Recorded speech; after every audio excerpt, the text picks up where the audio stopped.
Welcome back. 26 years ago today, Nelson Mandela walked out of prison after being incarcerated for 27 years.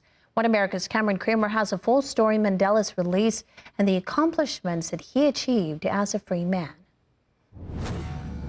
There's Mr. Mandela, Mr. Nelson Mandela, a free man taking his first steps into a new South Africa. It was a moment 27 years in the making. At age 71, after more than a quarter century behind bars, Nelson Mandela walked out of prison.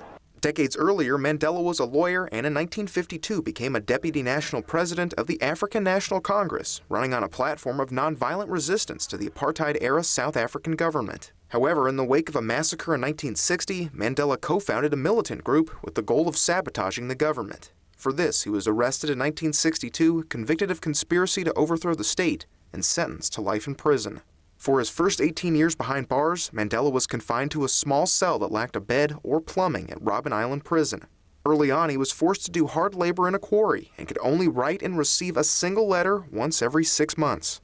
Conditions improved over the following decades, and Mandela was transferred twice before meeting with newly elected State President F. de Klerk in December of 1989.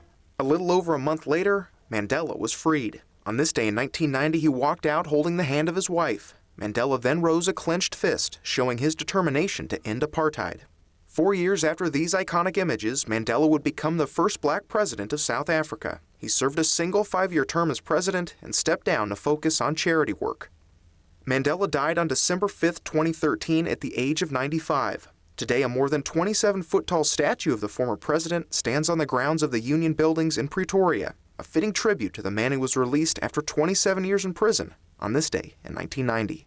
Cameron Kramer, One America News.